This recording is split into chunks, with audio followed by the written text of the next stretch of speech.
Shalom, selamat pagi Bapak Ibu Saudara yang dikasihi Tuhan. Shalom, bagaimana kabarnya hari ini? Luar biasa, puji nama Tuhan. Saya pun menyapa Bapak Ibu Saudara yang sedang mengikuti ibadah live streaming di rumah. Kuasa berkat yang sama tercurah bagi kita semuanya. Puji nama Tuhan, pagi hari ini kita dipertemukan kembali di ibadah minggu pagi. Bukan karena kuat dan gagah kita, tapi semuanya karena kasih karunia Tuhan yang dicurahkan bagi kita. Mari kita siapkan hati kita, pikiran kita, tubuh jiwa roh kita untuk berjumpa dengan Tuhan Yesus yang siap memberkati kita semuanya. Kita berdoa terlebih dahulu Bapak Ibu Saudara.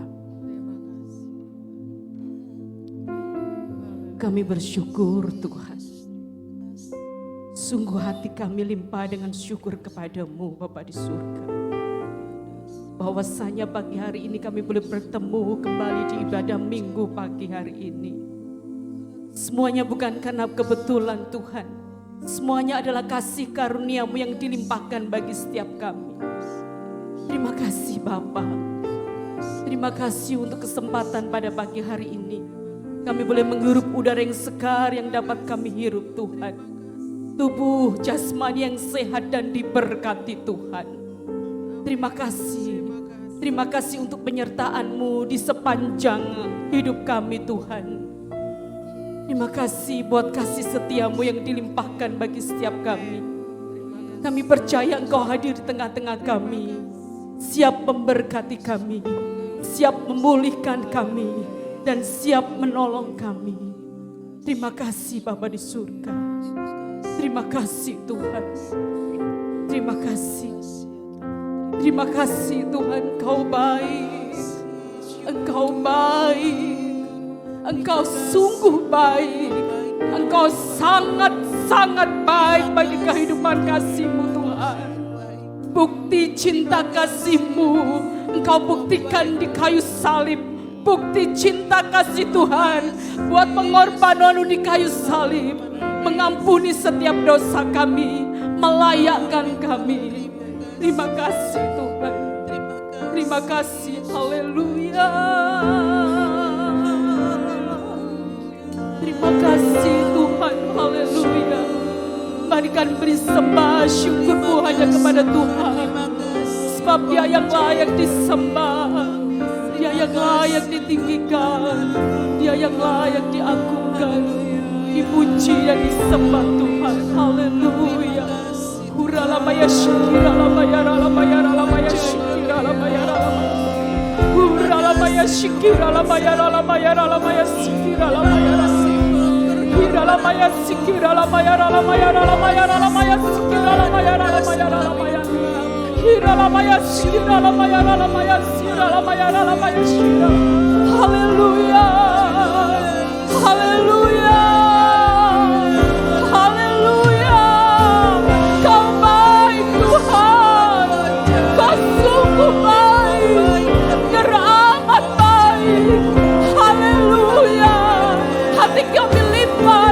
Syukur kepadamu Tuhan. Segenap hati kami limpah dengan syukur kepadamu Yesus. Allah, Tuhan penyelamat jiwa kami. Menolong di dalam kehidupan kami Tuhan. Terima kasih Yesus. Terima kasih Tuhan. Terima kasih. Dengan hormat saya mengundang Bapak Ibu Saudara bangkit berdiri. Oh, dengan hati yang bersyukur. Dengan hati yang limpah dengan syukur kami mau katakan. Saat ku masuk ke hadirat-Mu, bawa persembahan ke tempat kudus-Mu. Pujian ku naikkan sembahku berikan bagimu Allah yang mulia. Kau layakkanku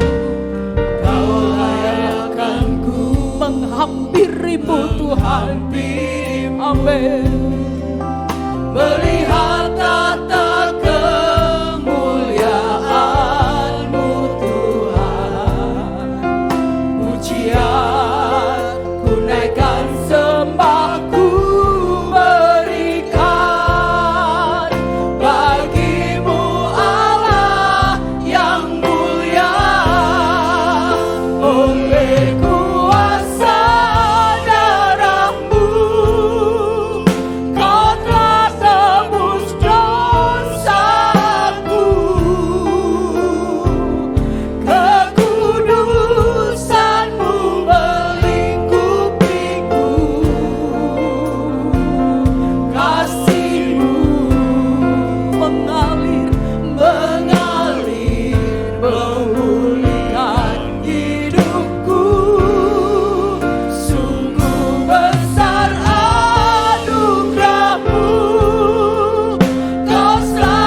kasih Yesus.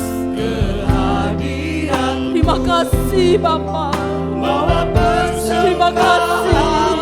ke tempat Haleluya. Haleluya.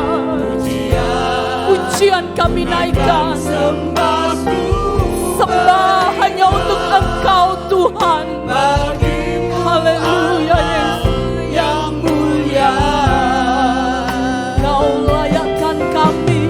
Kau layakkanku menghampirimu, melihat tata kemuliaan-Mu Tuhan. Pujian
Kami percaya Engkau hadir di tengah-tengah kami, siap memberkati kami yang haus dan lapar akan Engkau Tuhan.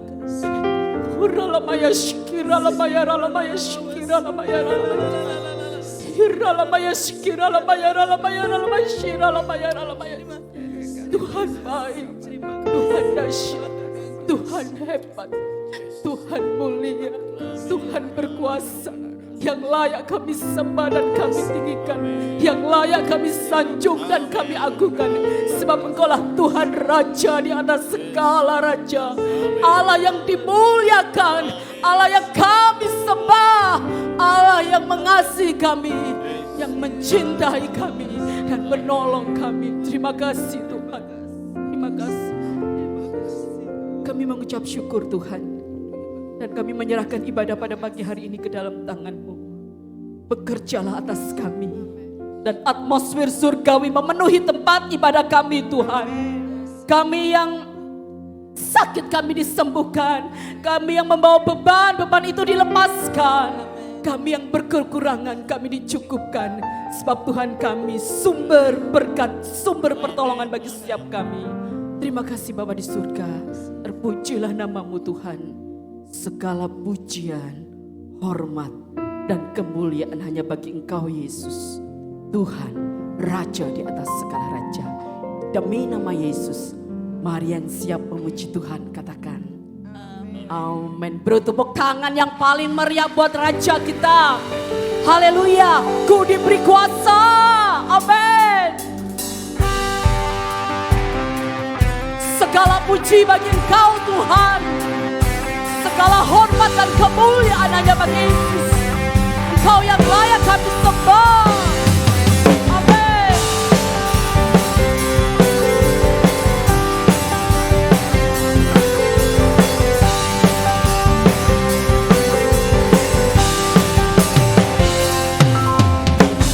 Diberi kuasa dan Raja mulia, menaklukkan musuh di bawah kakiku.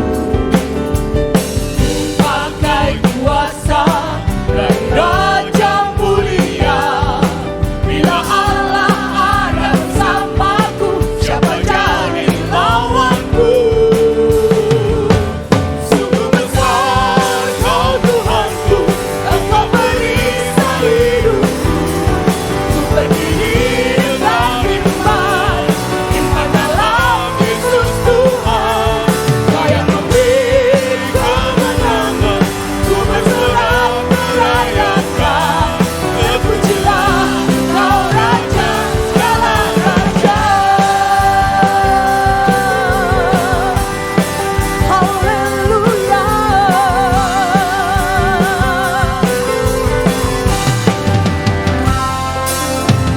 Diberi kuasa dan Raja mulia, menaklukkan musuh di bawah kakiku. Ku pakai kuasa. Pakai kuasa dan Raja mulia, bila Allah ada bersamaku, siapa jadi lawanku? Bila Allah, Siapa jadi lawanku? bila Allah. Siapa jadi lawanku? Haleluya. Sungguh besar Kau Tuhanku, Engkau merisau hidupku. Ku berdiri dengan iman, iman dalam Yesus Tuhan. Kau yang memberi kemenangan, ku bersorak merayakan. Terpujilah Kau Raja segala raja. Engkaulah perlindungan bagi setiap kami Tuhan. Engkau kota benteng kami, kubu pertahanan kami. Haleluya Yesus. Amin. Haleluya. Haleluya. Amin. Mari sama-sama katakan. Sungguh besar Kau Tuhanku, Engkau merisau hidupku.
bagi Engkau Tuhan.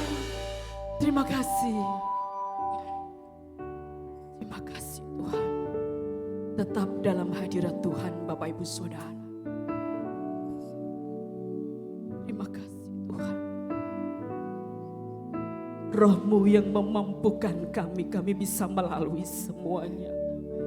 Roh-Mu yang memampukan kami bisa melalui segala apa yang menjadi halangan di depan kami.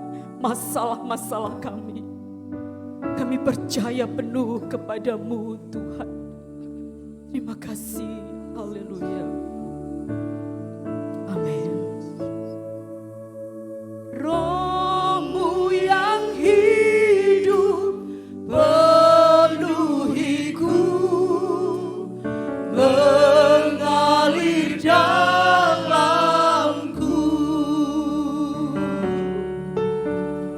Jiwaku tenang bersamamu dalam naunganmu. Ku buka hati untuk jamahanmu, berserah penuh di hadiratmu. Kau ambil alih seluruh hidupku di altarmu, menyembahmu. Amin, amin, haleluya. Roh-Mu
Kami percaya Tuhan bahwa Engkau hadir di tengah-tengah kami. Karena firman-Mu mengatakan bahwa 2-3 orang berkumpul di dalam nama-Mu, Engkau hadir, Engkau ada di situ. Biarlah kehadiran-Mu Tuhan di tempat ini akan menjamah dan melawat setiap kami. Mengubah kami, memperbaharui kami, membangkitkan iman dan pengharapan dalam kehidupan kami. Kami yang sakit disembuhkan, kami yang terikat dibebaskan Tuhan. Kami yang terluka disembuhkan dan dipulihkan oleh Engkau. Roh Kudus, biarlah karya dan kuasa-Mu Tuhan akan menjamah setiap kami tanpa terkecuali. Celikan mata rohani kami pada pagi hari ini. Ketika Engkau berfirman dan berbicara kepada setiap kami, kami menangkap sesuatu yang penting dalam hidup kami. Kami mengalaminya dalam kehidupan kami. Dan kami akan berkemenangan di dalam Tuhan dalam menjalani kehidupan kami hari lepas hari. Urapi hamba-Mu yang sederhana ini. Dan urapi setiap kami Tuhan tanpa terkecuali. Kami siapkan hati kami Tuhan. Kami siapkan telinga kami. Kami siapkan hidup kami. Firman-Mu akan jatuh di dalam hati kami yang subur Tuhan. Terima kasih Tuhan. Dalam nama Yesus yang siap mendengar dan menjadi pelaku firman Tuhan katakan amin. Silakan duduk. Terima kasih buat Bapak Ibu, teman-teman yang sudah mengambil bagian dalam pelayanan.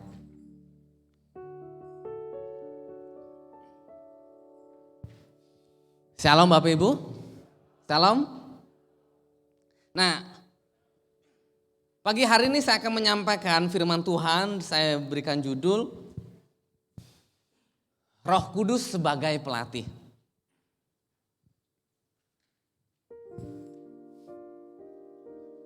Kalau kita melihat hari-hari ini, ada banyak pelatih profesional yang digaji itu selangit gitu ya. Rasanya gaji mereka kayaknya nggak masuk akal gitu ya. Kenapa? Mungkin kita ngelihat pelatih itu kerjaannya sepele gitu ya. Tapi sebenarnya peran pelatih sangat penting sekali, khususnya bagi seorang atlet atau sebuah tim. Kenapa? Karena peran seorang pelatih akan menentukan apakah seorang atlet atau sebuah tim yang ia latih itu akan sukses atau meraih kemenangan-kemenangan dalam kejuaraan mereka. Melalui sang pelatih lah biasanya bakat, kemampuan, skill para tim, para atlet itu akan semakin terasa, semakin lebih baik, semakin berkembang, semakin meningkat sehingga pada akhirnya atlet atau sebuah tim itu mereka memperoleh banyak piala dan lain sebagainya. Semakin seorang pelatih itu punya rekam jejak gitu ya, bagaimana dia bisa membawa seorang atlet tim itu juara, biasanya semakin tinggi gaji yang dia terima. Nah, saya kasih contoh satu saja. Namanya Diego Simeone. Dia adalah pelatih sepak bola dan klub Atletico Madrid di Spanyol. Dia punya gaji per tahun ada kurang lebih 43 juta euro setahun. Kalau dirupiahkan katanya kurang lebih 730 miliar per tahun. Kebayang nggak duit sebanyak ini beli cendol? Orang Madiun dapat semua gitu ya. Bisa kebanjiran cendol kan Madiun kalau misalnya dibeliin cendol. Nah, semua cabang olahraga, apakah cabang yang mungkin hanya atlet yang pemula, bahkan sampai yang profesional, semuanya tuh membutuhkan pelatih.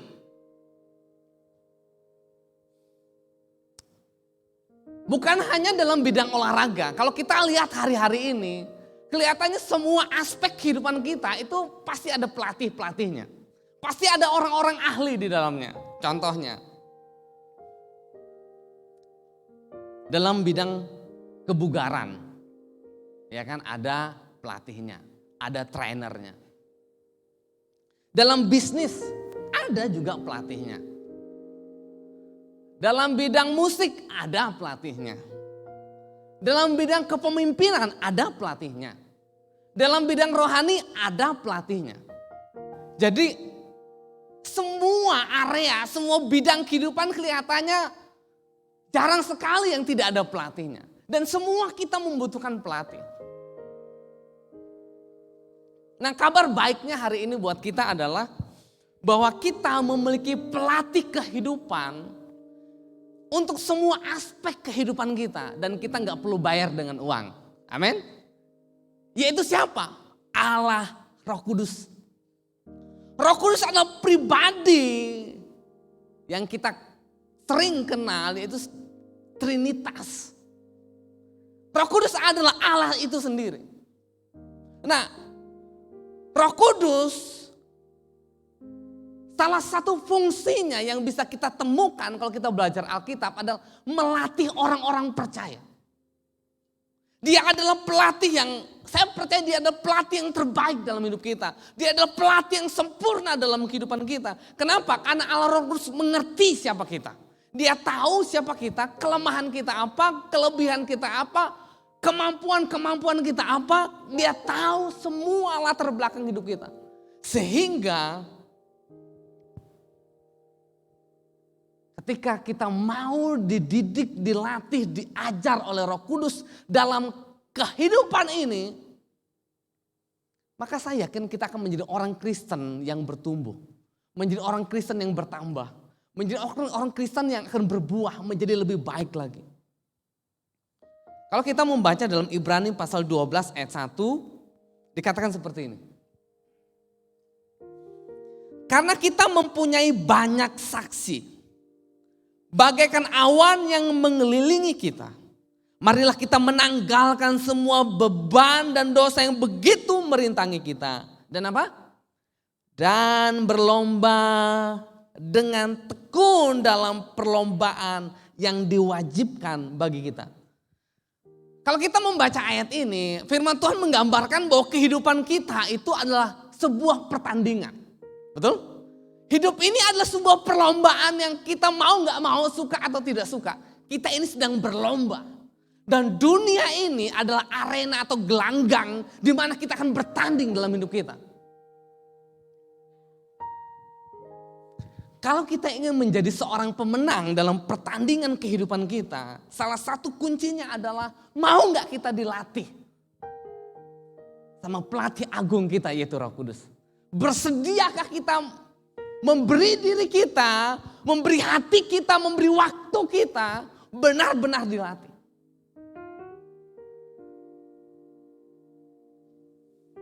Yang pertama yang akan kita pelajari hari ini adalah kalau kita ingin menjadi seorang pemenang dalam sebuah perlombaan yang diwajibkan bagi kita. Yang pertama adalah kita harus memberi hidup kita, komitmen kita 100% kepada Roh Kudus. Firman Tuhan berkata seperti ini. Dan janganlah kamu mabuk oleh anggur, karena anggur menimbulkan hawa nafsu. Tetapi hendaklah kamu apa? Penuh dengan roh. Galatia pasal 5 ayat 25 dikatakan seperti ini. Jikalau kita hidup oleh roh, baiklah hidup kita juga dipimpin oleh roh. Ayat ini sangat jelas mengatakan bahwa jikalau kita hidup oleh roh, maksudnya Roh Kudus karena rohnya besar, baiklah hidup kita juga dipimpin oleh roh. Nah, kata dipimpin dalam Galatia pasal 5 ayat 25 ini dalam bahasa Yunani disebut dengan stokeo. Nah, stokeo itu adalah digambarkan seperti para prajurit itu sedang berbaris. Di mana para prajurit atau tentara sedang berbaris dan mengikuti arahan perintah dari komandannya. Jadi kalau misalnya komandannya bilang maju, ya maju. Gak ada kan misalnya maju, prajuritnya mundur tuh nggak ada, dikeplak kan seperti komando. Ya kan? Kalau misalnya komando ngomong balik kanan, dia balik kanan. Kalau ngomong hormat, dia hormat. Jadi kata dipimpin itu digambarkan bagaimana hidup kita tuh seperti seorang tentara yang patuh, yang taat. Di mana Roh Kudus itu sebagai apa? Komandonya, komandannya yang mengarahkan hidup kita. Dan kita dituntut untuk apa? Untuk komitmen, untuk taat, untuk tunduk secara total 100%. Enggak setengah-setengah, aku tak taatnya 50%. Aku mau taat 75%, enggak bisa.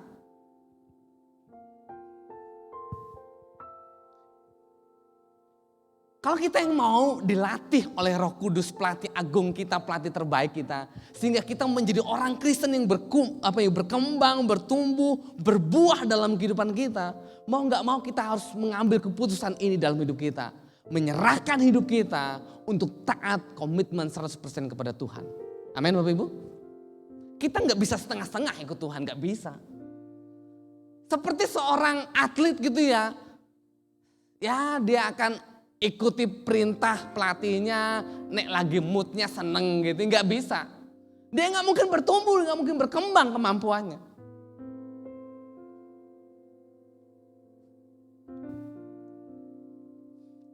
Selama hidup kita mau tunduk, mau taat 100% kepada Roh Kudus, disitulah kita akan mendapatkan sebuah keuntungan dalam kehidupan kita. Kenapa kita harus total untuk taat dan tunduk kepada Roh Kudus? Ingat bahwa manusia telah jatuh di dalam dosa. Kita semua telah jatuh di dalam dosa. Firman Tuhan menggambarkan kita semua telah kehilangan kemuliaan Allah. Sehingga kehendak kita, pikiran kita, kebiasaan kita, cara hidup kita itu secara otomatis, autopilot itu biasanya mengikuti apa? Kecenderungan dosa kita, kebiasaan buruk kita. Sehingga kita perlu pelatih, kita perlu Roh Kudus yang akan terus mengingatkan kita, mengarahkan kehidupan kita. Kenapa? Karena memang kita ini gak ada yang kebal dosa. Ada yang kebal dosa? Gak ada. Ada yang tidak tertarik kepada dosa? Kita masih bisa tertarik kepada dosa. Kita masih bisa terpikat dan jatuh di dalam dosa. Kenapa? Karena kita masih hidup di dalam daging. Kalau kita nggak punya Roh Kudus dalam hidup kita sebagai pelatih kita yang mengingatkan hidup kita akan mati. Roma pasal 8 ayat 13 mengatakan seperti ini. Sebab jika kamu hidup menurut daging, kamu akan mati. Tetapi jika oleh Roh, itu Roh Kudus, kamu mematikan perbuatan-perbuatan tubuhmu, kamu akan hidup. Sangat jelas. Itu artinya apa? Bahwa kita membutuhkan Roh Kudus dalam hidup kita untuk menyalibkan ego kita, kedagingan kita, kebiasaan yang jahat dalam kehidupan kita. Makanya Tuhan Yesus pernah berkata seperti ini kepada murid-muridnya. Namun yang benar yang kukatakan kepadamu adalah lebih berguna bagi kamu jika aku pergi, kata Tuhan Yesus. Sebab jikalau aku tidak pergi, penghibur itu maksudnya Roh Kudus tidak akan datang kepadamu. Tetapi jikalau aku pergi, aku akan mengutus dia kepadamu. Kalau kita membaca dalam bahasa aslinya, penghibur itu dalam bahasa aslinya adalah parakletos. Nah, parakletos itu punya banyak arti sebenarnya. Sehingga kalau kita membaca Alkitab, itu terjemahannya bukan hanya penghibur. Tetapi ada penolong, pembela, asisten dan lain sebagainya. Nah, fungsi dari yang Allah Roh Kudus dalam kehidupan kita adalah bukan hanya sekedar menghibur kita. Tapi dia akan menolong hidup kita. Dia yang ada dalam hidup kita melatih kehidupan kita. Seperti seorang, kalau kita melihat pelatih-pelatih yang ada gitu dalam olahraga apapun juga. Biasanya ketika seorang atlet bertanding atau sebuah klub bertanding, ada pelatihnya yang di sampingnya, betul? Ya kan? Ada pelatih di samping. Bukan hanya pada saat dia bertanding, tapi masa-masa persiapan sebelumnya pelatihnya selalu ada. Ada di situ, ada bersama dengan dia. Sehingga ketika berlatih itulah, ketika bertanding itulah, ada masa-masanya seorang atlet menjadi lemah, betul? Atlet itu gagal, ya kan? Atlet itu tidak berdaya. Apa yang dilakukan oleh pelatih? Apakah pelatih hanya sekedar marah-marah, ngamuk-ngamuk? Enggak kan? Biasanya dia akan menyemangati, ayo kamu bisa, kamu pasti bisa, ya kan? Bangkit, ayo semangat, kan seperti itu. Allah Roh Kudus itu seperti itu dalam hidup kita. Ada saat-saatnya kita gagal. Ada saat-saatnya kita putus asa dalam hidup kita. Ada saat-saatnya kita kecewa dalam hidup ini. Ada saat-saatnya kita mengalami jalan buntu dalam hidup ini. Tetapi selama kita mau bergantung kepada Allah Roh Kudus sebagai pelatih dalam hidup kita, kita akan melihat sebuah kemajuan dan terobosan dalam kehidupan kita. Amin. Amin. Betapa pentingnya peran Roh Kudus sebagai pelatih dalam hidup kita. Firman Tuhan berkata tadi, kalau kamu tidak hidup dalam Roh Kudus dan kamu hidup dalam daging, kamu mati, kamu gagal, kamu kalah. Ada begitu banyak seringkali kita frustrasi dengan kehidupan ini. Kita jatuh bangun dalam kegagalan yang sama. Tetapi pelatih akan menolong hidup kita. Roh Kudus akan menolong hidup kita. Mengubah hidup kita. Membantu hidup kita. Menyemangati hidup kita. Menghibur kita. Memberikan arahan yang jelas. Apa yang harus kita lakukan. Sehingga kita akan terus maju dan bertumbuh di dalam Tuhan. Yang kedua. Allah Roh Kudus memberdayakan orang percaya.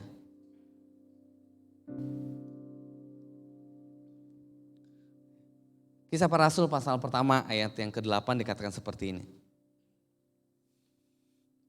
Tetapi kamu akan menerima kuasa kalau Roh Kudus turun ke atas kamu.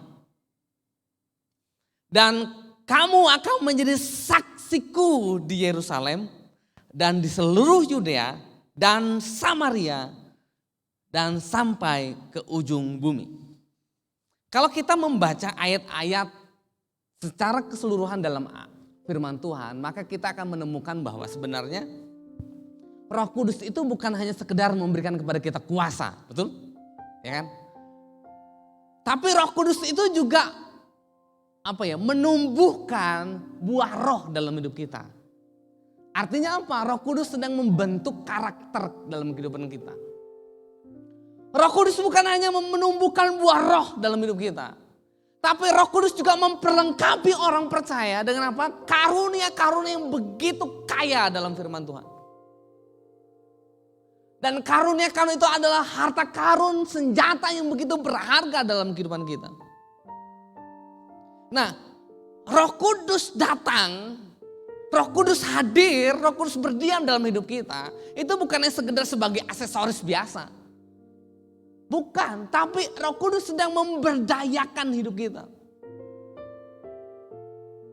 Bukan memperdaya ya, memperdaya sama memberdayakan itu mirip-mirip tapi artinya jauh sekali berbeda. Kalau memperdaya itu biasanya menipu, membohongi gitu. Tapi memberdayakan ini bicara mengenai bagaimana Allah Roh Kudus memberikan kemampuan untuk kita melakukan sesuatu. Memberdayakan itu artinya bahwa Roh Kudus memberikan kepada kita kemampuan untuk bertindak. Kemampuan kita melakukan sesuatu. Nah itu Roh Kudus memberdayakan kehidupan kita.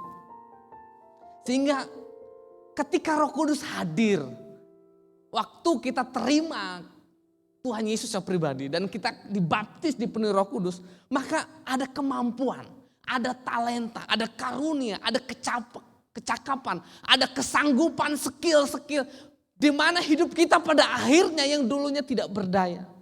Dulunya nggak bisa apa-apa, ya kan? Dulunya takut melayani Tuhan, dulunya malu melayani Tuhan, dulunya kita minder melayani Tuhan. Wes dia jangan aku, disuruh berdoa aja takutnya minta ampun kan seperti itu. Tetapi ketika Roh Kudus hadir dalam hidup kita, dia akan mengubah hidup kita. Kenapa? Karena Roh Kudus sedang memberdayakan hidup kita.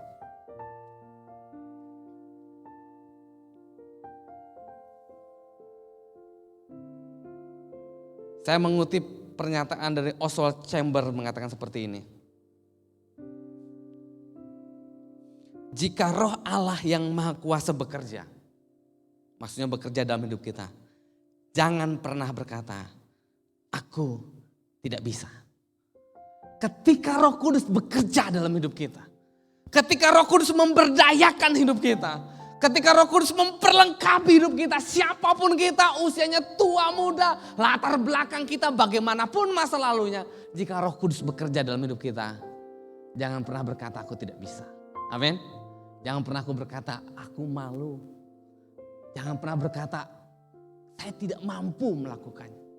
Percayalah bahwa Roh Kudus hadir dalam hidup kita untuk melakukan sesuatu yang dulunya kita tidak mampu lakukan. Sekarang kita mampu lakukan. Saya juga mengutip pernyataan dari Corrie ten Boom yang mengatakan seperti ini. Mencoba untuk melakukan pekerjaan Tuhan dengan kekuatan sendiri adalah yang paling membingungkan, melelahkan, dan membosankan dari semua pekerjaan. Tetapi bila Anda dipenuhi dengan Roh Kudus, maka pelayanan Yesuslah yang mengalir keluar dari hidup kita. Melakukan pekerjaan Tuhan, melayani pekerjaan Tuhan dengan kekuatan sendiri, percayalah kita akan frustrasi dalam hidup ini. Kenapa? Melayani Tuhan itu gak gampang. Melayani jemaat itu gak gampang. Melayani orang itu gak gampang. Kita gak ngapa-ngapain diprotes. Betul? Kita melayani juga diprotes. Kita lakukan A diprotes, B diprotes. Semuanya kita dikritik kok. Bukannya pada level hamba Tuhan. Tanyalah pada level misalnya apa? Ketua KKA. Iya kan? Gak gampang jadi ketua KKA. Mengembalakannya cuma 10 orang, 12 orang. Itu aja pusing. Kita bisa gak kebayang kalau kita mengembalakan ratusan orang, ribuan orang. Kalau dengan kekuatan sendiri, percayalah membingungkan, capek, stres. Tetapi ketika hidup kita dipenuhi dengan Roh Kudus, Corrie ten Boom mengatakan apa? Maka pelayanan Yesuslah yang keluar dari kehidupan kita. Kita melihat contohnya Rasul Petrus. Kalau kita membaca kehidupan Rasul Petrus, maka siapa Rasul Petrus? Orang rendahan, pendidikannya rendah, dia hanya seorang nelayan. Petrus ini salah satu orang yang gampang bimbang, gampang ragu orangnya. Ketika dia berjalan di atas air, ketika gelombang, ya kan? Ketika gelombang mulai kuat gitu, Firman Tuhan berkata dia menjadi bimbang dan ragu, akhirnya dia tenggelam. Siapa Petrus? Dia adalah orang yang sombong, orang yang angkuh. Itu bisa kita lihat dari pernyataannya. Ketika Tuhan Yesus berkata bahwa nanti semua kalian akan tercerai-berai. Tapi Petrus berkata apa? Biarpun murid-murid yang lain semua tergoncang imannya, aku tidak akan menyangkal engkau. Lalu Tuhan Yesus ngomong gini, alah Petrus, sebelum ayam berkokok kamu sudah menyangkal aku 3 kali. Petrus ngomong apa? Sekalipun aku harus mati bersama engkau, aku tidak akan menyangkal engkau. Buktinya apa? Waktu Yesus ditangkap, kalau kita baca Alkitab, semua muridnya lari semuanya. Pengecut semua. Buyar waktu itu. Bahkan ketika Petrus mengendap-endap mendekati bagaimana Yesus ditangkap. Ada seorang hamba, seorang budak ngomong gini sama Petrus. Petrus, kayaknya kamu salah satu dari mereka deh. Kayaknya kamu salah satu dari mereka. Petrus ngomong apa? Enggak, saya kan enggak kenal dia. Kalau Bapak Ibu baca banyak penafsiran, maka apa yang dilakukan oleh Petrus? Petrus itu mengubah gaya bicaranya. Petrus mengubah gaya penampilannya. Supaya apa? Supaya enggak mirip seperti murid-murid Tuhan Yesus. Bukan hanya kata-katanya, cara bicaranya, bukan hanya logatnya. Tapi firman Tuhan berkata, Petrus sampai bersumpah menyangkali Tuhan Yesus.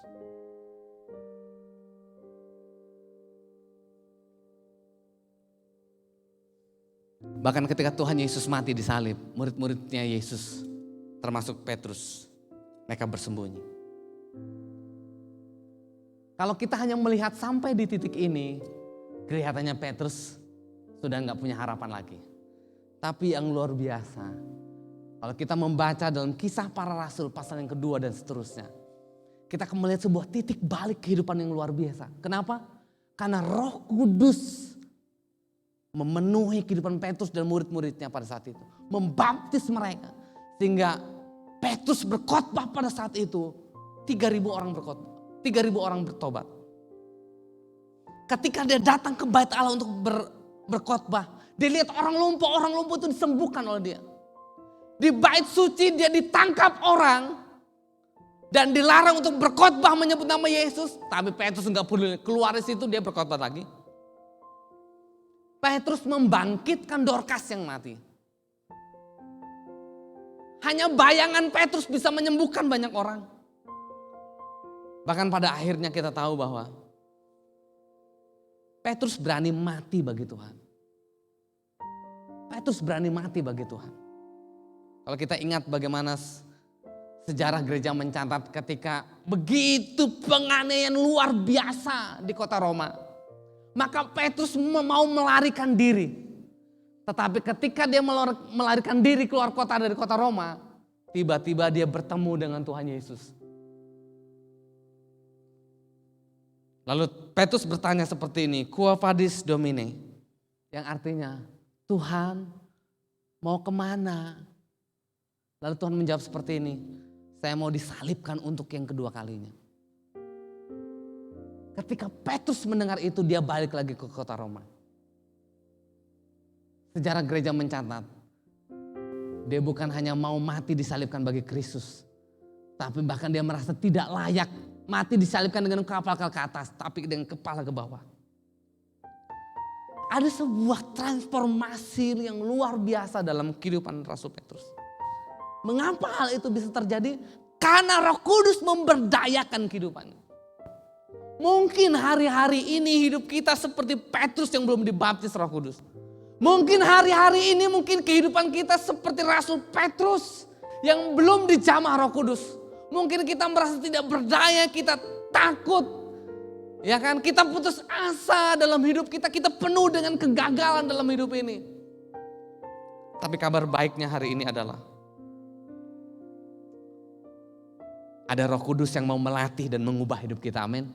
Kita hanya perlu buka hati kita. Kita hanya perlu buka hidup kita bagi Roh Kudus dalam hidup kita. Untuk apa? Menjamah kita.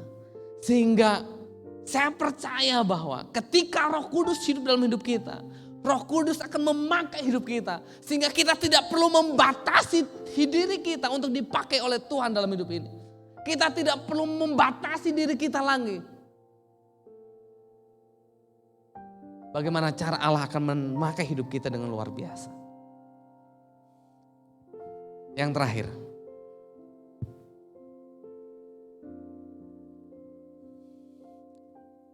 Allah Roh Kudus akan memperbaharui dan mengubah semua aspek hidup kita. Saya membaca dalam Titus pasal yang ketiga ayat yang kelima dikatakan seperti ini. Pada waktu itu dia menyelamatkan kita.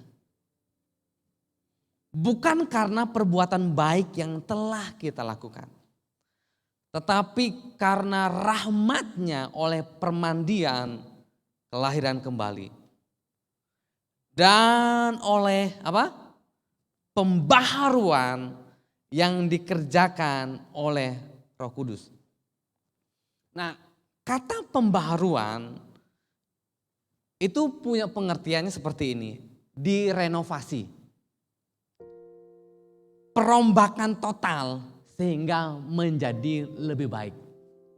Jadi pembaharuan itu artinya hidup kita direnovasi, dibenahi, dirombak secara total sehingga hidup kita menjadi lebih baik. Kenapa? Karena gini, kalau kita melihat atlet itu kadang-kadang atlet itu mengalami stagnan bahkan kemunduran dalam profesi mereka. Ya kan, kadang-kadang mandek, nggak tahu gimana ya cara mengembangkan supaya dia bisa lebih maju lagi seperti itu. Tetapi dengan kehadiran seorang pelatih yang hebat dan berpengalaman, maka seringkali karirnya itu bisa meroket lagi, bisa menanjak lagi. Kenapa? Karena biasanya ada sentuhan-sentuhan ajaib dari pelatih mereka. Saya mengutip pernyataan Bill Gates seperti ini. Dia ngomong seperti ini. Setiap orang membutuhkan seorang pelatih. Kita semua membutuhkan orang untuk memberi kita umpan balik. Begitulah cara kami bertambah baik. Nah, kalau Bapak Ibu membaca dalam firman Tuhan yang lainnya bahwa Roh Kudus itu yang ia kerjakan dalam kehidupan kita ada salah satunya adalah mengajar kita, betul? Dalam Yohanes dikatakan dia akan mengajarkan kepadamu apa yang kamu gak ketahui. Bahkan dia akan mengingatkan kita. Nah, ini yang disebut dengan proses mengubah hidup kita dan memperbaharui hidup kita.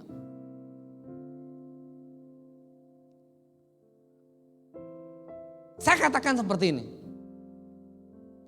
Bahkan untuk hal yang sederhana aja. Contohnya bermain musik. Bisa nggak seorang yang dalam tanda kutip mulai dari nol bisa bermain musik tanpa pelatih? Mungkin kita bilang, oh bisa secara otodidak. Tapi percayalah bahwa kemampuan dan perkembangan orang yang berlatih secara otodidak, berlatih sendiri maksudnya, dengan dilatih seorang pelatih yang betul-betul tahu secara teori dan praktik, itu pasti berbeda pada akhirnya. Hasil akhirnya pasti berbeda. Nah, Roh Kudus itu pun mengerjakan hal yang sama dalam hidup kita. Ada hal-hal yang perlu diubah Roh Kudus dalam hidup kita. Ada hal-hal yang Roh Kudus akan kembangkan dalam hidup kita. Mungkin cara kita berpikirnya salah. Mungkin motivasi kita kurang. Mungkin sikap kita kurang. Ada yang perlu dibenahi dan dibereskan. Makanya pelatih itu begitu penting bagi seorang atlet. Kenapa? Karena pelatih itu akan selalu mengingatkan. Kamu harus disiplin ini. Kamu harus kerjakan ini. Jujur aja kayak seperti ini. Kita tahu teorinya. Tapi seringkali kita nggak jadi ahli sekalipun kita tahu teori. Kenapa? Kita nggak disiplin berlatih kan seperti itu. Kita tahu teorinya, nyanyi itu tahu. Tapi seringkali kita malas disiplin melakukannya, kan mempraktekannya kan seperti itu. Sehingga kita tidak jadi ahli, kita nggak pinter. Makanya pelatih itu biasanya dia akan punya aturan mainnya. Kalau ada atlet kamu tuh tidurnya nggak boleh kamu misalnya begadang. Nggak ada atlet itu tidurnya jam 2 gitu ya, nggak ada. Begadang nggak ada. Oh minumnya wes begadang atau ya naik klub gitu ya, nggak boleh. Atau ngerokok gitu nggak boleh, apalagi pakai narkoba. Itu semuanya diatur sama pelatihnya, diingatkan sama pelatihnya. Nah hidup kita pun sama, Roh Kudus itu seperti itu. Dia guru kita, pelatih kita. Untuk apa? Supaya bagaimana kita disiplin rohani gitu. Kenapa? Karena disiplin secara rohani itu nggak gampang. Contohnya gini, berdoa. Berdoa itu gampang apa sulit Bapak Ibu? Menurut teori gampang. Ayo silakan berdoa. Tahu berdoa itu apa? Ngomong sama Tuhan. Tapi prakteknya seringkali kita gagal untuk terus berdoa dengan tekun, betul? Kita disuruh menyembah Tuhan. Tapi seringkali kita malas kok nyembah Tuhan. Kita tahu bahwa kita harus melayani Tuhan. Tapi jujur aja kadang-kadang kita malas kok melayani Tuhan. Kamu harus berbuat baik. Tapi kadang-kadang kita gak mau berbuat baik. Kita tahu firman Tuhan berkata kamu harus mengampuni. Tapi seringkali kita gak mau mengampuni. Kenapa? Karena memang kedagingan kita, ego kita. Makanya kita butuh pelatih dalam kehidupan kita. Untuk mengarahkan kita, memotivasi kita. Ayo kamu harus belajar melakukan ini. Supaya apa? Supaya kamu menjadi pemenang dalam kehidupan. Supaya kamu gak gagal dalam kehidupanmu. Ini adalah perlombaan, pertandingan dalam hidupmu. Kalau kamu mau menjadi seorang pemenang, jadi juara, ikuti kata pelatihmu. Kalau kita ingin menang dalam kehidupan kita, pertandingan kehidupan kita harus rendah hati. Kita harus mau dikoreksi. Kita mau harus dinasehati. Kita mau dengar-dengaran sama Roh Kudus. Kalau seorang atlet, ya kan? Seorang atlet yang hanya mengejar kemenangan, piala, mahkota yang fana, kata firman Tuhan. Terlebih lagi seharusnya kita mau dengar-dengaran Roh Kudus untuk memperoleh apa? Mahkota yang abadi. Amin. Harusnya itu kita seperti itu. Nah, saya kasih contoh, bisa diklik. Ya, Angelo Dundee. Dia adalah pelatih tinju dari Muhammad Ali, dan karena tangan dinginnya lah, maka Muhammad Ali pernah merebut titel juara dunia 3 kali. Peran pelatih ini begitu luar biasa. Dia hadir waktu latihan. Dia selalu ada menemani momen kegagalan dan keberhasilan dari Muhammad Ali. Kenapa? Karena seringkali, jujur aja, kita tidak tahu kelemahan kita. Kita tidak tahu kelemahan kita, kekurangan kita. Itu yang orang dunia sebut dengan blind spot, titik buta dalam hidup kita. Maka kita butuh orang lain, kita butuh pelatih untuk menyatakan, menunjuk ini loh kelemahanmu, ini kekuranganmu. Ketika Muhammad Ali bertinju dan bertanding, maka pelatihnya akan ngomong, kamu harus melakukan ini, kamu harus melakukan itu, kamu harus seperti ini, kamu harus seperti itu. Kalau misalnya petinju sakarepku lah, aku sing tinju, kok enak ngomongnya seperti itu, ya gak bakal menang lah. Roh Kudus sebagai pelatih kehidupan kita akan membuat hidup kita pada akhirnya berkemenangan menghadapi persoalan, tantangan dalam kehidupan kita. Bukan hanya berkemenangan, tapi hidup kita akan terus diubahkan oleh Tuhan. Pertanyaannya adalah, bagaimana dengan kehidupan kita hari-hari ini?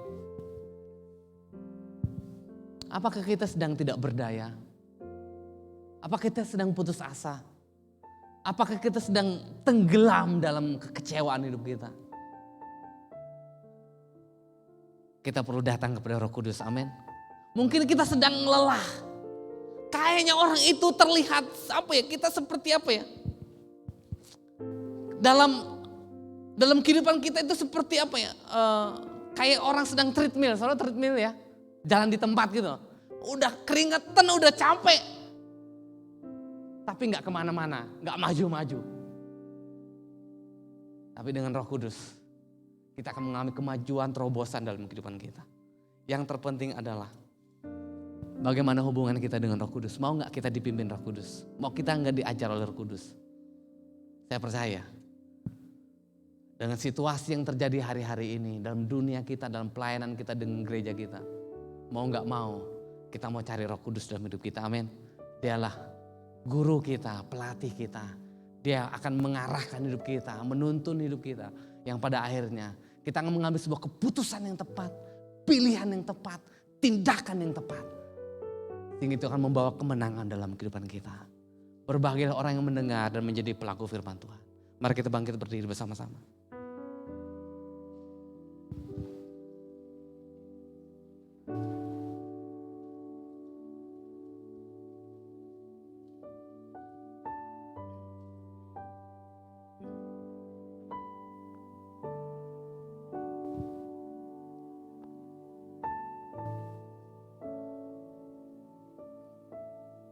Terima kasih Tuhan. Kita udah dengar firman Tuhan pagi hari ini. Dan kita harus meresponi firman Tuhan. Kalau mungkin selama ini kita tidak total untuk taat, untuk tunduk kepada Roh Kudus. Lalu kita mengharapkan sesuatu yang baik, kemajuan dalam hidup kita, itu adalah sesuatu yang mustahil. Tapi pagi hari ini kita mau datang kepada Tuhan, kepada Roh Kudus. Kita tidak seperti para murid yang harus menunggu lagi. Karena Roh Kudus sudah dicurahkan, Roh Kudus sudah diberikan. Roh Kudus ada dalam diri kita. Tapi pertanyaannya, maukah kita tunduk, mau kita taat, mau dipimpin, mau kita enggak diajar oleh Roh Kudus dalam hidup kita. Terima kasih Tuhan.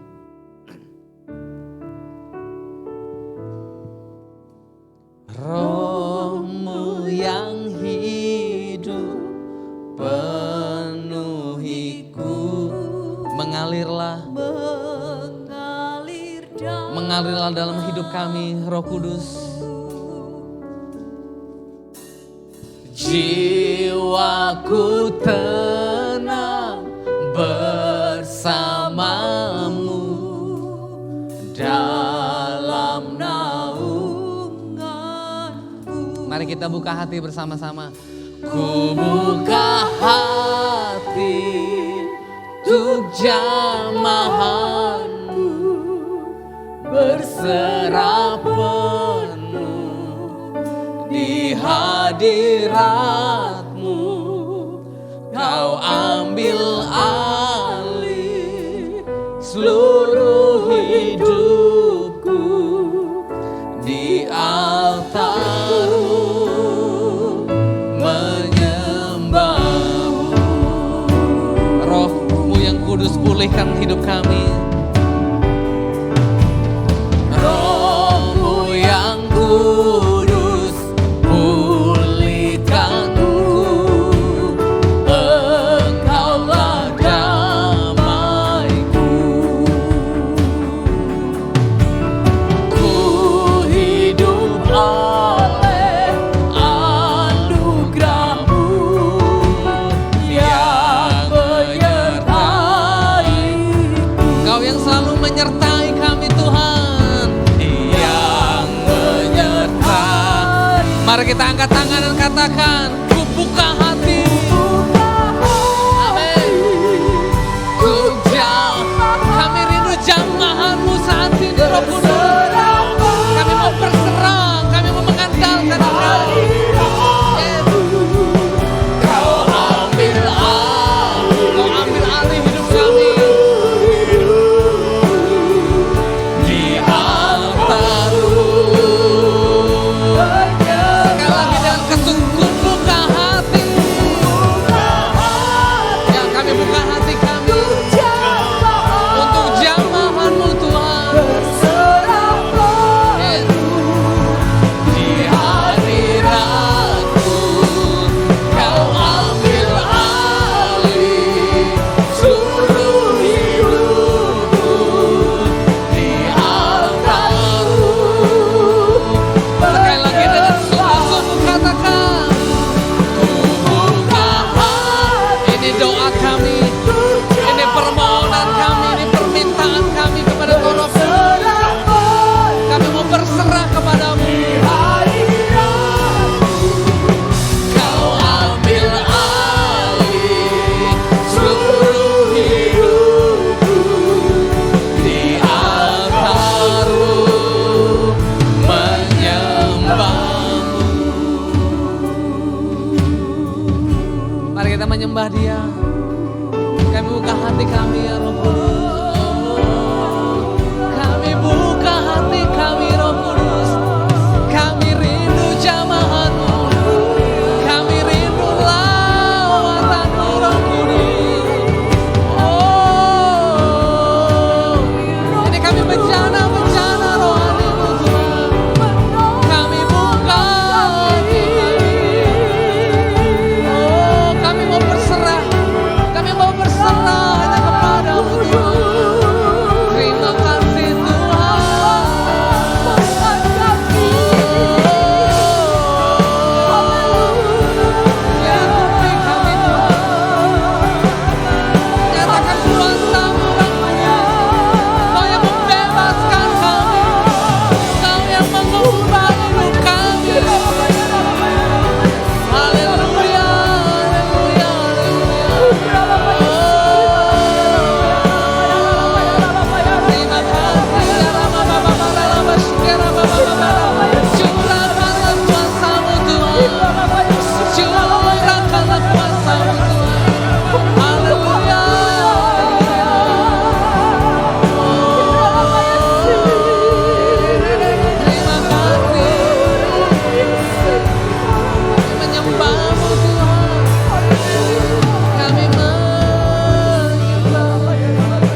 Terima kasih. Mungkin adalah hal-hal yang kita ubah dalam hidup kita. Mungkin prioritas kita yang salah dalam hidup ini. Mungkin tujuan-tujuan hidup kita yang keliru dalam hidup ini. Mungkin pikiran-pikiran dan motivasi kita yang salah dalam hidup ini. Tuhan, Roh Kudus mau menjamah dan mengubah hidup kita.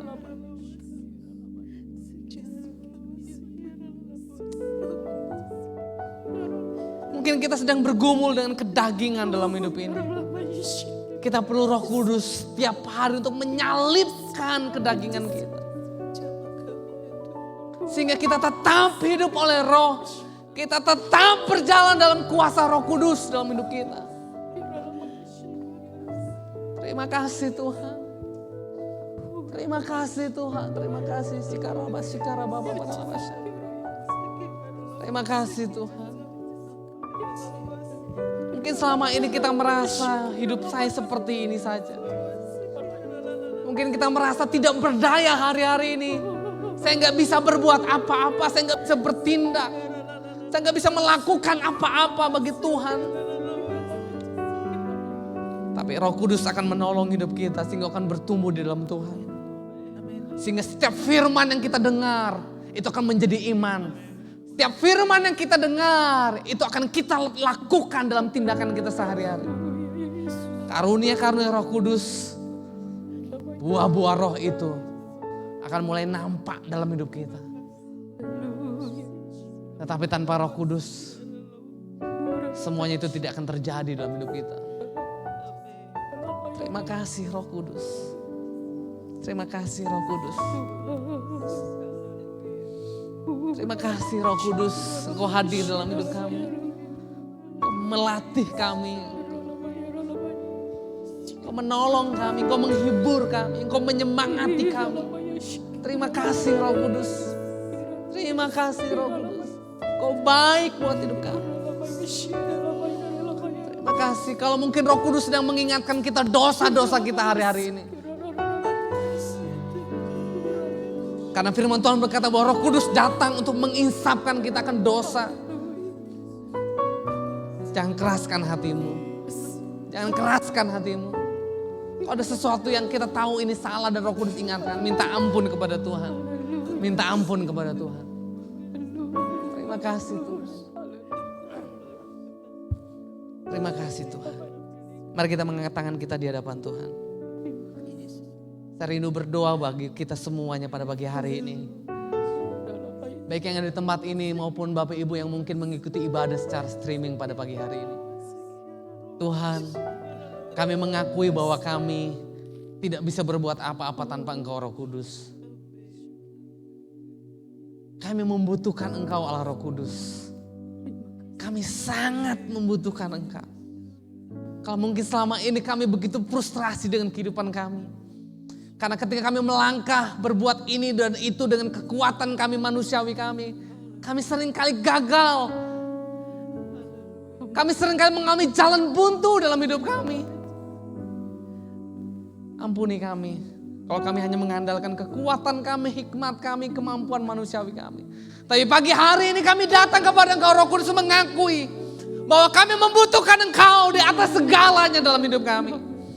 Kami percaya jika Petrus sanggup Engkau ubahkan menjadi pribadi yang luar biasa. Kami pun rindu dan kami mau. Kami bukan hanya sekedar menjadi penonton di gereja ini. Tapi kami mau bersama-sama melayani Tuhan. Kami mau bertindak. Kami mau melangkah Tuhan. Berbuat sesuatu selama kami hidup. Selama kami sehat. Selama Engkau memberikan kesempatan buat kami Tuhan. Tuhan berkatilah jemaat Tuhan di tempat ini. Berkatilah kami semuanya Tuhan. Berkatilah kami dengan kehadiran-Mu yang begitu ajaib dalam kehidupan kami. Kau yang menyempurnakan hidup kami, mendewasakan kami. Sehingga kami bertumbuh menjadi orang Kristen semakin hari semakin lebih baik. Kuduskan kami, sucikan kami Tuhan. Dalam nama Tuhan Yesus. Mari kita siapkan roti dan anggur.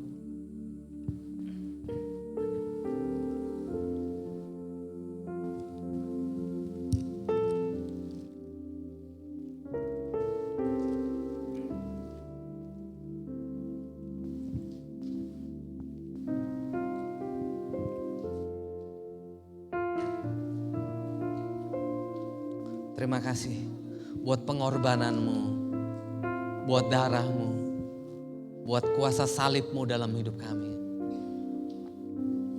Mari kita mau mengangkat tinggi-tinggi roti dan anggur. Karena salibmu ku hidup. Karena salibmu Tuhan, kami mengalami kemenangan dalam hidup kami. Engkau yang berkuasa Tuhan. Engkau yang berkuasa, sanggup untuk melakukan Dan iman mujizatmu. hanya karena salibmu. Karena salibmu Kami hidup oleh karena salibmu Tuhan. Oleh karena pengorbananmu. Oleh karena darah yang kau curahkan di atas salib Tuhan. Engkau yang berkuasa, Sanggup untuk melakukan mujizatmu. sekali lagi dengan iman.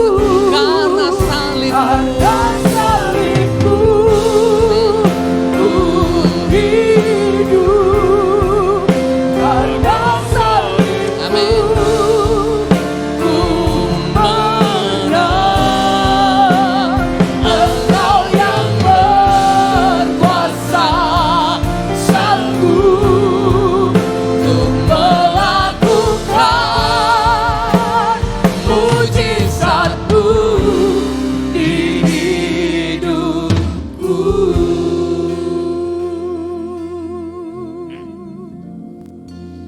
Beginilah firman Tuhan.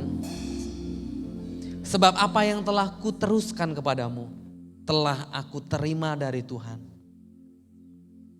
Yaitu bahwa Tuhan Yesus pada malam waktu ia diserahkan, mengambil roti.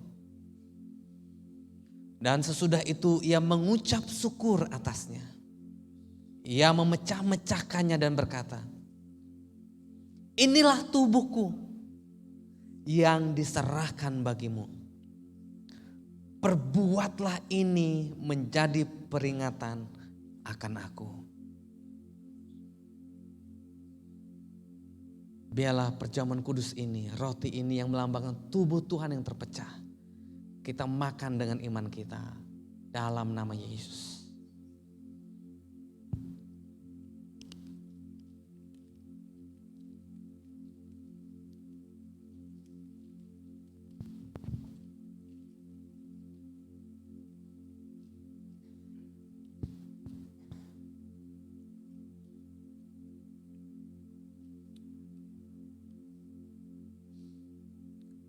Mari angkat cawan tinggi-tinggi. Demikian juga ia mengambil cawan sesudah makan lalu berkata, cawan ini adalah perjanjian baru yang dimateraikan oleh darahku. Perbuatlah ini setiap kali kamu meminumnya menjadi peringatan akan aku. Sebab setiap kali kamu makan roti ini dan minum cawan ini, kamu memberitakan kematian Tuhan sampai ia datang. Anggur yang melambangkan darah Kristus yang tercurah bagi hidup kita. Minumlah di dalam nama Yesus.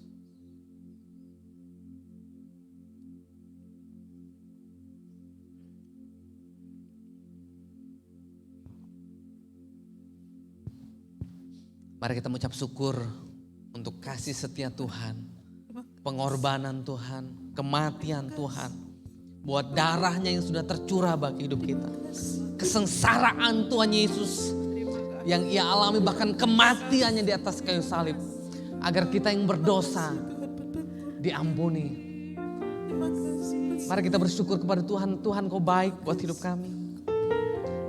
Kami yang sepatutnya dan seharusnya dihukum, kami yang sepatutnya Tuhan disalibkan, tapi Engkau telah menggantikan kami di atas kayu salib. Kami bersyukur Tuhan, kami bersyukur pagi hari ini Tuhan, kami bersyukur. Jika kami mengingat bagaimana karya yang ajaib yang Kau lakukan 2000 tahun yang lampau Tuhan. Hari ini kami hidup, hari ini kami menang, Hari ini kami diberkati. Hari ini kami mengalami mujizat karena pengorbanan-Mu Tuhan. Terima kasih Tuhan. Terima kasih, terima kasih, terima kasih. Kau begitu baik dalam hidup kami, Kau begitu baik. Sungguh tidak ada kata-kata yang bisa kami ungkapkan Tuhan. Dan tidak ada yang bisa kami perbuat untuk membalas semua kebaikan-Mu dalam hidup kami Tuhan. Terima kasih Tuhan. Terima kasih Tuhan. Hanya ucapan syukur dan terima kasih yang kami mau persembahkan Tuhan. Terima kasih Tuhan. Engkau memberkati sedang jemaat-Mu yang hadir maupun jemaat yang beribadah di rumah. Engkau memberkati setiap kami, keluarga kami, sekolah kami, pendidikan kami, usaha kami, keluarga kami. Semuanya Tuhan kami mau persembahkan. Kami mau serahkan ke dalam tangan kuasa-Mu Tuhan. Setiap langkah-langkah, kemanapun kami pergi, keluar masuk kami Tuhan, kami serahkan hidup kami ke dalam pimpinan-Mu ya Roh Kudus. Biarlah kalau ada yang susah hari-hari ini Tuhan hiburkan. Ada yang sakit Engkau sembuhkan. Ada yang berputus asa Engkau bangkitkan pengharapan kami Tuhan. Kalau hari-hari ini kami mengalami jalan buntu, biarlah jalan yang baru Kau bukakan bagi kami Tuhan. Biarlah dalam hidup kami, dalam keluarga kami selalu dipenuhi dengan damai sejahtera, sukacita, berkat Tuhan atas hidup kami. Dan kami mau senantiasa hidup kami dipimpin oleh Engkau Tuhan. Dan kami berdoa untuk setiap persembahan persepuluhan maupun persembahan-persembahan yang lain yang akan kami persembahkan pagi hari ini. Tuhan memberkati. Tuhan memberkati semuanya. Karena kami tahu dan kami sadar bahwa apa yang kami miliki itu berasal daripada Tuhan. Dan kami mau mempermuliakan Engkau lewat semua pemberian dan persembahan-persembahan kami Tuhan. Terima kasih Tuhan. Mari kita akan mengangkat tangan kita sebelum kita pulang dari tempat ini. Pada akhirnya Bapak Ibu, saudara-saudara yang terkasih.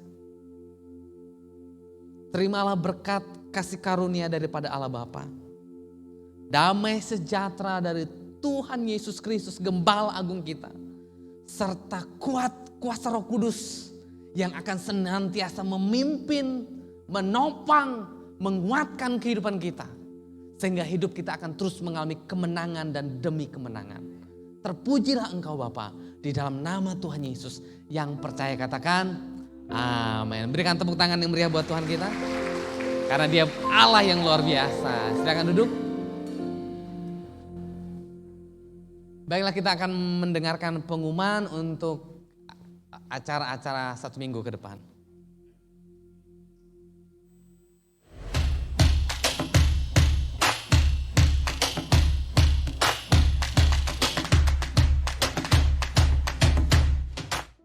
Shalom, selamat hari Minggu kami ucapkan kepada seluruh jemaat yang hari ini beribadah bersama kami.